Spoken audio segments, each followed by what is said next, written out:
Uma boa noite a todos os irmãos espíritas, trabalhadores e frequentadores da Casa Espírita Eulália Nogueira.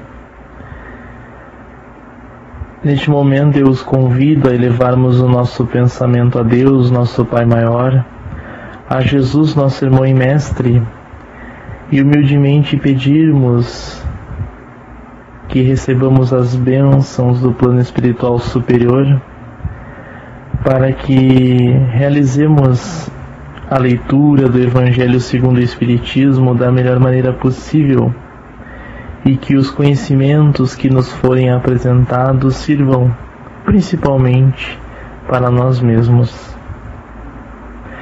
Esta leitura, meus irmãos, é do capítulo 16, Não se pode servir a Deus e a Mamon, Desprendimento dos bens terrenos, item 14.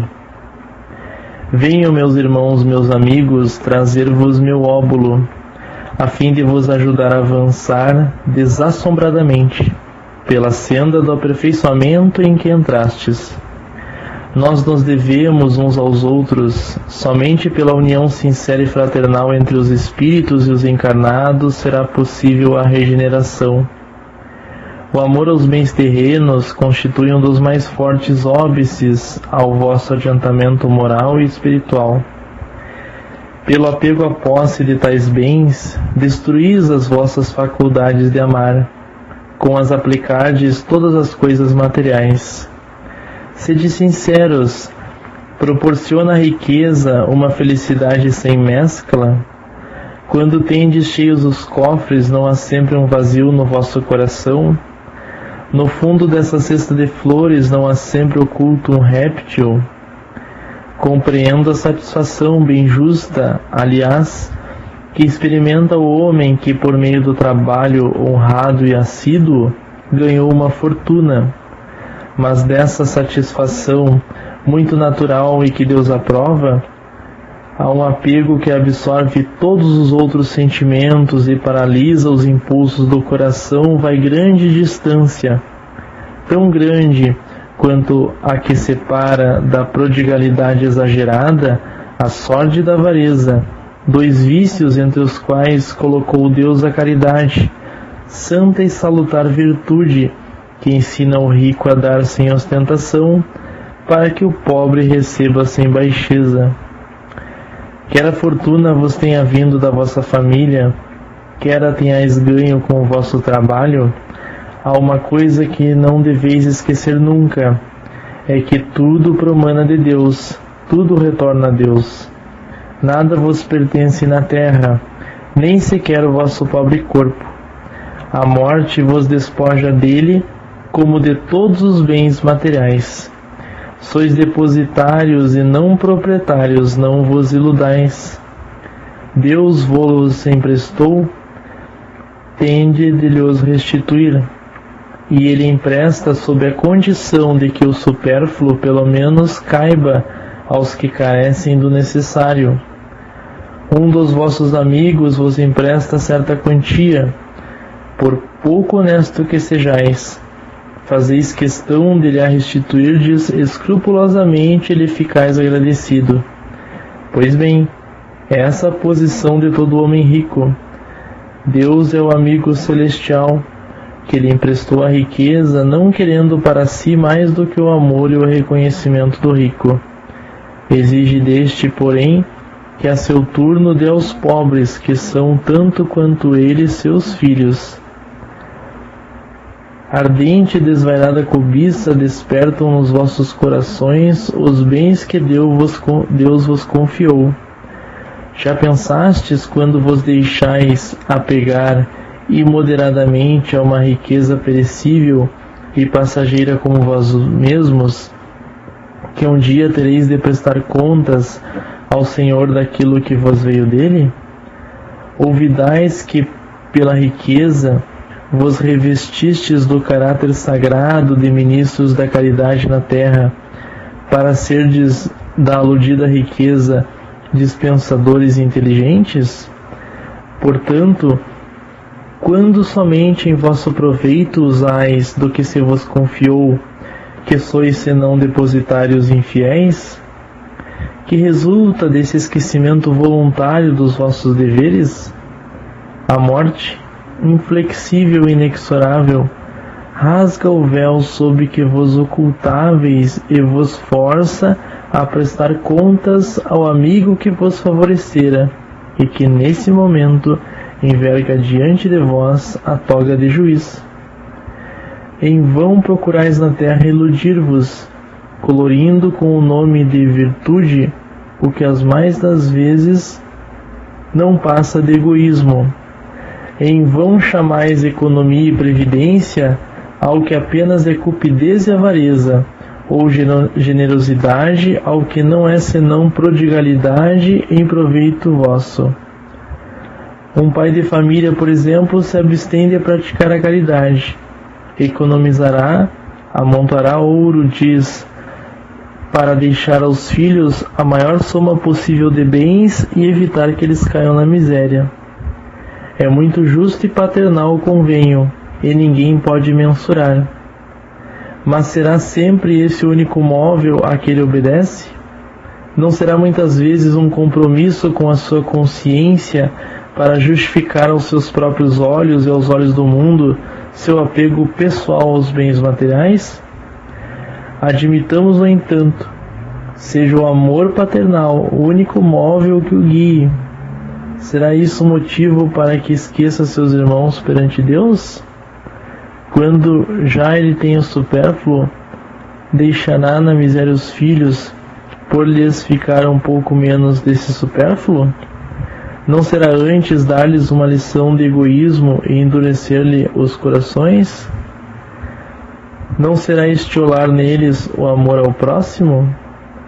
Pais e mães, laborais em grande erro, se credes que desse modo granjeais maior afeição dos vossos filhos, ensinando-lhes a ser egoístas para com os outros, ensinai-lhes a sê-lo para com vós mesmos.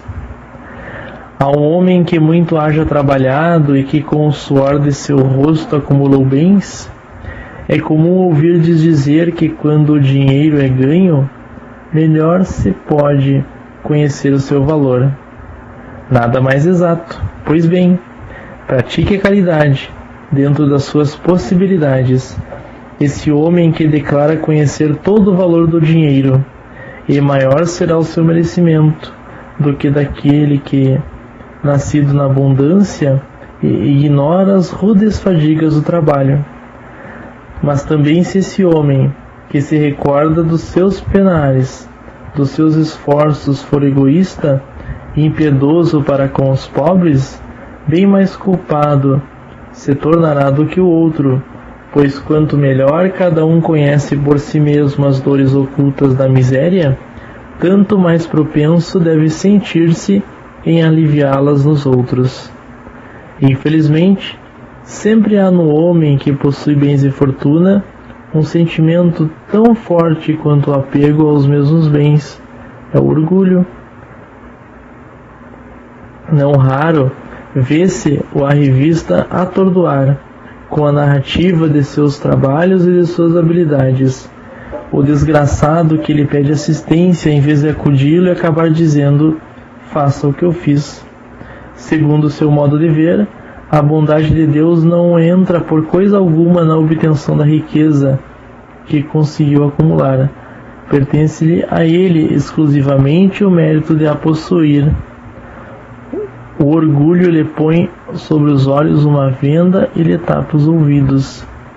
Apesar de toda sua inteligência e de toda sua aptidão, não compreende que, com uma só palavra, Deus o pode lançar por terra.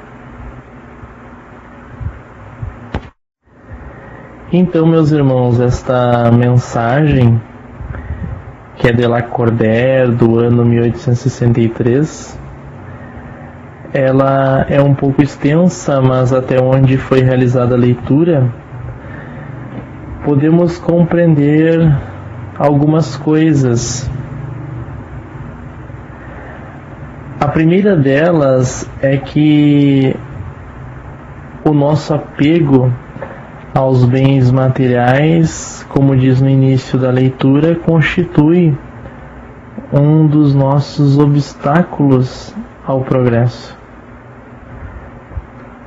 E, consequentemente, enquanto a maioria da população da Terra ficar conectada às questões materiais, o restante não conseguirá evoluir.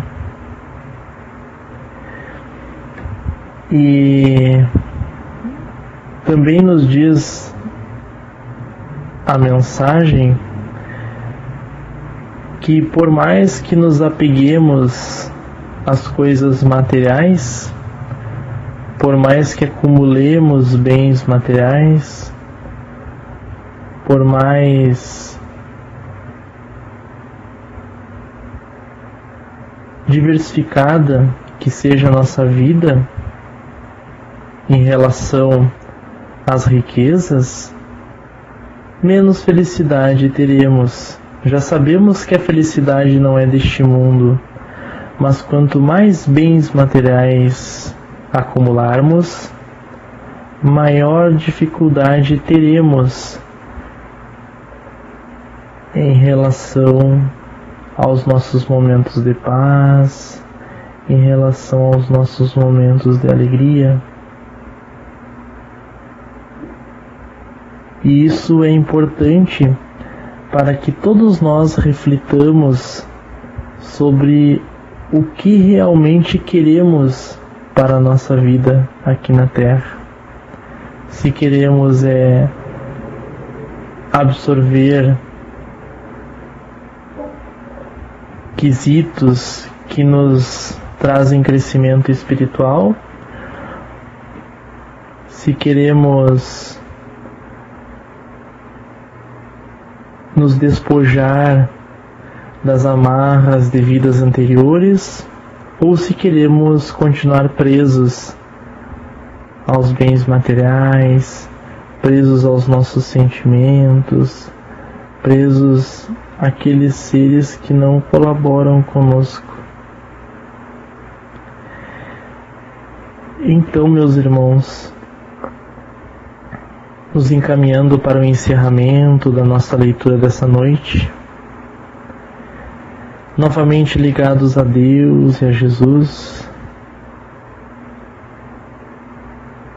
vamos pedir pelo nosso trabalho, pela nossa amada casa espírita, para que os médicos, os enfermeiros, os socorristas do plano espiritual superior se façam presentes conosco e que cada vez mais possamos fazer melhor, que cada vez mais possamos progredir com os conhecimentos que a doutrina espírita nos proporciona e que cada vez mais trilhemos o caminho do bem, o caminho reto.